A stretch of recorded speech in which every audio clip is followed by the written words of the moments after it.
ਅੱਜ ਦੇ ਟਾਈਮ ਵਿੱਚ ਜਿੱਥੇ ਆਪਾਂ ਲਗਾਤਾਰ ਸਟੂਡੈਂਟਸ ਵੀ ਥੋੜੇ ਜੇ ਕਨਫਿਊਜ਼ ਜ਼ਰੂਰ ਹੋਏ ਪਏ ਨੇ ਕਿ ਕੈਨੇਡਾ ਸਟ੍ਰਿਕਟ ਹੋ ਗਿਆ, ਆਸਟ੍ਰੇਲੀਆ ਤਾਂ ਪਹਿਲਾਂ ਹੀ ਸਟ੍ਰਿਕਟ ਚੱਲਦਾ, ਬੜੀ ਹੀ ਸਿਲੈਕਟਡ ਪ੍ਰੋਫਾਈਲ ਜੋ ਹੈ ਆਸਟ੍ਰੇਲੀਆ ਲਈ ਅਪਲਾਈ ਕਰ ਸਕਦੇ ਹੋ। ਉੱਪਰੋਂ ਯੂਐਸ ਨੂੰ ਵੀ ਅਗਰ ਦੇਖਦੇ ਹਾਂ ਤਾਂ ਉੱਥੇ ਵੀ ਇੰਨੇ ਜ਼ਿਆਦਾ ਜੋ ਹੈ ਸਟੂਡੈਂਟ ਨੂੰ ਚਾਂਸ ਨਹੀਂ ਮਿਲ ਰਿਹਾ ਉੱਥੇ ਪਹੁੰਚ ਕੇ ਅੱਗੋਂ ਆਪਣੀ ਸਟੱਡੀ ਕਰਨ ਦਾ। ਤਾਂ ਅਜਿਹੇ ਵਿੱਚ ਹੁਣ ਸਟੂਡੈਂਟ ਲਈ ਕਿਹੜੀ ਚੰਗੀ ਆਪਸ਼ਨ ਹੈ ਜਿੱਥੇ ਆਇਲਸ ਨੂੰ ਲੈ ਕੇ ਵੀ ਉਹਨਾਂ ਨੂੰ ਥੋੜਾ ਜਿਹਾ ਫ੍ਰੀ ਹੋ ਸਕਣ, ਯਾਨੀ ਕਿ ਜੋ ਸਟੂਡੈਂਟ ਕਹਿੰਦੇ ਅਸੀਂ ਵਿਦਆਊਟ ਆਇਲਸ ਅਪਲਾਈ ਕਰੀਏ। ਸਪਾਊਸ ਨੂੰ ਲੈ ਕੇ ਵੀ ਅੱਜ ਕੱਲ देखो ऑप्शन होर ज़्यादा कोई दिख नहीं रही है कि स्पाउस वीज़ा भी जिथे अप्लाई किया जा सके। तो अज असी एक अजिही ही ऑप्शन बारे गल करन जा रहे हैं जिथे तुहानूं ढेर सारे फायदे मिलन वाले ने। असी अज गल फिनलैंड स्टडी वीज़ा की करन जा रहे हैं। जरूर असी वीडियो के जरिए डिटेल्स नूं तुसीं समझो और इसके बैनीफिट्स भी असी तुहानूं समझाउण जा रहे हैं इस वीडियो के जरिए। किहड़ी-किहड़ियां चंगियां ऑप्शनस ने उसके बारे भी जानकारी रहेगी ताकि स्टूडेंट जिहड़ा इस वीडियो नूं देख के अपना मन बना सके कि किन्नी को वधिया ऑप्शन अज के टाइम विच असी फिनलैंड स्टडी वीज़ा नूं भी समझ सकते हैं। स्वागत है जी सारिਆਂ ਦਾ। मैं हाँ हरजोत कौर और ये पूरी इन्फॉर्मेशन तुहाडे नाल सांझी करनगे स्टडीज़ केयर अब्रॉड चंडीगढ़ तो ब्रांच हैड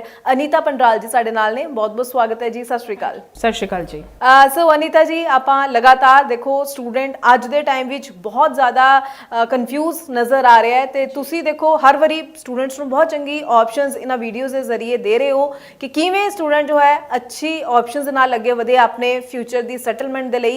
स्पाउस वीज़ा के लिए अजकल ऑप्शनस जो है स्टूडेंट लभ रहा है जिथे पढ़ाई भी चंगी होवे, विदाउट आयल्स भी जा सकन। ते फिनलैंड स्टडी वीज़ा तुसी कहा कि एक चंगी ऑप्शन हो सकती है। तो मैं जरूर चाहूँगी कि तुसी इस बारे पूरी डिटेल भी स्टूडेंट्स नूं इन्फॉर्मेशन देना, गाइड करना, उन्होंने पूरे आप प्रोसैस नूं ही समझना चाहांगे जरूर ताकि जो स्टूडेंट पहली बार भी फिनलैंड स्टडी वीज़ा बारे सुन रहा है, समझ रहा है, तो उन्होंने एक एक पॉइंट जो है इस वीडियो के जरिए क्लियर हो जाए।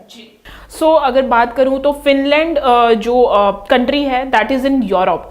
सो अगर आप यूरोप में अगर आप अप्लाई करते हैं किसी भी कंट्री में, अगर आप यूरोपियन की किसी भी कंट्री में आपके पास स्टूडेंट वीज़ा है या कोई भी और किसी और टाइप का वीज़ा है तो आपके पास परमिट होता है कि you can go into the जितना भी यूरोपियन कंट्रीज़ है 29 कंट्रीज़ में आप जा सकते हैं। तो that is a part of Schengen. तो अगेन अगर आप फिनलैंड का अगर आपके पास वीज़ा है तो आपके पास पहला तो बेनिफिट यही होगा कि you will have that permit.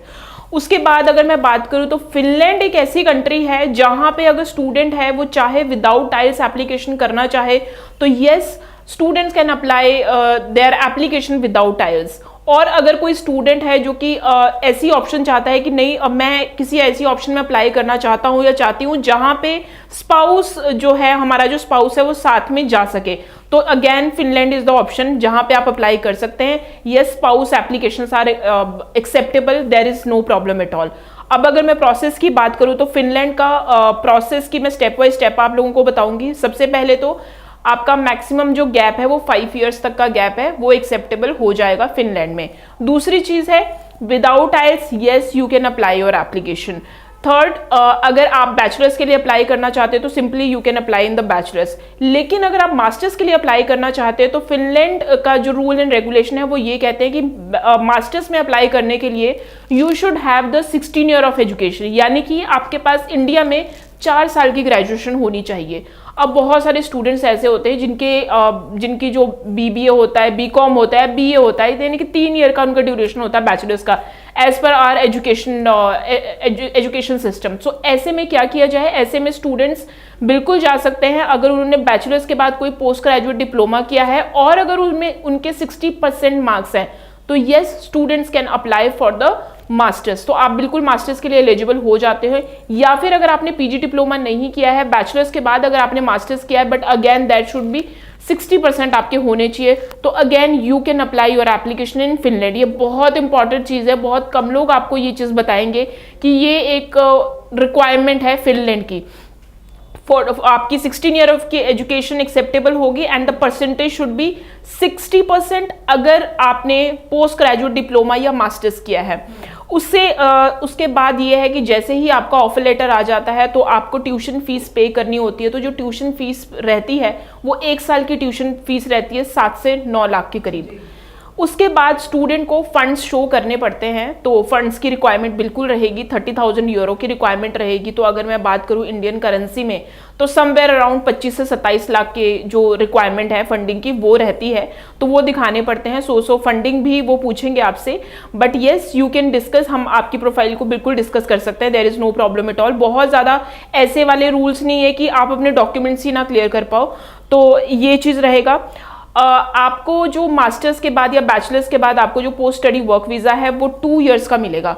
तो अगर आप फिनलैंड में भी जाते हो तो पोस्ट स्टडी वर्क वीज़ा है। During the studies yes you can work, आप वहाँ पे भी वर्क कर सकते हो, 20 आवर्स पर वीक आप काम कर सकते हो। तो आपके लिए मैं इन शॉर्ट दोबारा से अगर मैं रिपीट करूँ इन चीज़ों को, तो 5 ईयर का गैप एक्सेप्टेबल है। नंबर 1, आइल्स की कोई रिक्वायरमेंट नहीं है, अगर आपने आइल्स नहीं भी किया है तो भी आप अप्लाई कर सकते हैं। Spouse visa application is acceptable, अगर आप अपने स्पाउस के साथ जाना चाहते हो तो बिल्कुल आप जा सकते हैं। बैचलर्स एंड मास्टर्स दोनों ही आप कर सकते हैं। अगर आपके पास 3 साल की ग्रेजुएशन है तो 1 साल का अगर आपने पीजी डिप्लोमा किया है या मास्टर्स किया है तो भी आपकी एप्लीकेशन एक्सेप्टेबल है। अभी जो अपकमिंग इनटेक है वो है फेब्रुअरी इनटेक, आप फेब्रुअरी इनटेक के लिए बिल्कुल अपनी एप्लीकेशन आगे प्रोसीड कर सकते हैं। जी बिल्कुल, तो मैं ਜ਼ਰੂਰ ਅਨੀਤਾ ਜੀ ਜਾਣਨਾ ਚਾਹੂੰਗੀ ਪ੍ਰੋਸੈਸ ਨੂੰ ਪੂਰਾ ਟਾਈਮ ਇਹਦੇ ਕਿੰਨਾ ਲੱਗ ਜਾਂਦਾ ਹੈ ਰਿਜ਼ਲਟ ਦੇ ਲਈ, ਤਾਂ ਕਿ ਸਟੂਡੈਂਟ हर चीज़ ਨੂੰ समझ सकन। मैम इस टाइम पे जो प्रोसेस में टाइम लग रहा है वो एटलीस्ट 2 से 3 महीने का टाइम लग रहा है, बिकॉज सारे जितने भी डॉक्यूमेंट्स हैं वो उनकी वहाँ से वो वेरीफाई होते हैं। तो इस टाइम पे अगर मैं बात करूँ तो offer letter is taking 7 to 8 days. उसके बाद उनका खुद का एक वेरिफिकेशन प्रोसेस होता है विच टेक्स 15 to 20 डेज। फिर आपने ट्यूशन फीस पे करनी है, फंडिंग दिखानी है, तो ये फंडिंग क्लियर होते होते आप 2 से 3 महीने का टाइम बांधिए। यानी कि जो स्टूडेंट आज अक्टूबर में ये शो देख रहा है या फिर जो स्टूडेंट है वो अक्टूबर में प्लान कर रहे हैं अपनी एजुकेशन के लिए, तो ये परफेक्ट टाइम है उनके लिए फेब्रुअरी इनटेक में अप्लाई करने के लिए, क्योंकि एम्बेसी भी 1 महीना आराम से ले रही है वीज़ा डिसीजन के लिए। ठीक है, बिल्कुल। सो आई होप ਸਟੂਡੈਂਟਸ ਨੂੰ ਹਰੇਕ ਪੁਆਇੰਟ ਜ਼ਰੂਰ ਕਲੀਅਰ ਹੋ ਗਿਆ। ਅਸੀਂ ਆਪਣੇ ਵੱਲੋਂ ਹਮੇਸ਼ਾ ਹੀ ਇਹ ਕੋਸ਼ਿਸ਼ ਕਰਦੇ ਹਾਂ ਕਿ ਸਟੂਡੈਂਟਸ ਨੂੰ ਪੂਰੀ ਰਾਈਟ ਇਨਫੋਰਮੇਸ਼ਨ ਆਪਣੀ ਵੀਡੀਓਜ਼ ਦੇ ਜ਼ਰੀਏ ਪਹੁੰਚਾਈਏ। ਸੋ ਅੱਜ ਆਪਾਂ ਫਿਨਲੈਂਡ ਸਟੱਡੀ ਵੀਜ਼ਾ ਬਾਰੇ ਗੱਲ ਕੀਤੀ ਹੈ। ਕੋਈ ਵੀ ਡਾਊਟ ਹੈ ਕਿਤੇ ਵੀ, ਸਟੂਡੈਂਟ ਜ਼ਰੂਰ ਨਾਲ ਦੀ ਨਾਲ ਜਿਹੜਾ ਨੰਬਰ ਡਿਸਪਲੇ ਹੈ ਉਹਨਾਂ ਨੂੰ ਅਸੀਂ ਕਹਿਣਾ ਚਾਹਾਂਗੇ ਇਸ ਉੱਪਰ ਕਾਲ ਕਰੋ, ਪੂਰੀ ਇਨਫੋਰਮੇਸ਼ਨ ਲਓ। ਟਾਈਮਲੀ ਜੋ ਹੈ ਤੁਸੀਂ ਫਰਵਰੀ ਇਨਟੇਕ ਲਈ ਅਪਲਾਈ ਕਰ ਸਕਦੇ ਹੋ ਔਰ ਪੂਰੀ ਸਹੀ ਜਾਣਕਾਰੀ ਦੇ ਨਾਲ ਹੀ ਅੱਗੇ ਵਧਿਆ ਕਰੋ। ਇੱਕ ਚੰਗੇ ਕੰਸਲਟੈਂਟ ਦੀ ਸਲਾਹ ਦੇ ਨਾਲ ਹੀ ਅੱਗੇ ਵਧਿਆ ਕਰੋ। ਸੋ ਅਗਰ ਤੁਸੀਂ ਅਪਲਾਈ ਕਰਨਾ ਚਾਹੁੰਦੇ ਹੋ ਫਿਨਲੈਂਡ ਸਟੱਡੀ ਵੀਜ਼ਾ ਦੇ ਲਈ ਤਾਂ ਤੁਸੀਂ ਜ਼ਰੂਰ ਸਟੱਡੀਜ਼ ਕੇਅਰ ਅਬਰੋਡ ਦੇ ਚੰਡੀਗੜ੍ਹ ਆਫਿਸ ਵੀ ਵਿਜ਼ਿਟ ਕਰ ਸਕਦੇ ਹੋ ਤੇ ਉੱਥੇ ਆਪਣੇ ਡਾਕੂਮੈਂਟਸ ਨਾਲ ਲੈ ਕੇ ਜ਼ਰੂਰ ਜਾਣਾ ਤਾਂ ਕਿ ਅਸੈਸਮੈਂਟ ਕਰਕੇ ਰਾਈਟ ਆਪਸ਼ਨਸ ਤੁਹਾਨੂੰ ਗਾਈਡ ਕੀਤੀਆਂ ਜਾ ਸਕਣ। ਬਹੁਤ ਬਹੁਤ ਥੈਂਕਸ ਅਨੀਤਾ ਜੀ, ਪੂਰੀ ਇਨਫੋਰਮੇਸ਼ਨ ਤੁਸੀਂ ਸਟੂਡੈਂਟਸ ਨਾਲ ਸ਼ੇਅਰ ਕੀਤੀ ਹੈ। ਅਸੀਂ ਅੱਗੋਂ ਵੀ ਸਟੂਡੈਂਟਸ ਲਈ ਇਸੇ ਤਰ੍ਹਾਂ ਨਾਲ ਹੋਰ ਇਨਫੋਰਮੇਟਿਵ ਵੀਡੀਓਜ਼ ਲੈ ਕੇ ਆਉਂਦੇ ਰਵਾਂਗੇ। ਫਿਲਹਾਲ ਲਈ ਦਿਓ ਜੀ ਇਜਾਜ਼ਤ। Thank you so much. Thank you so much.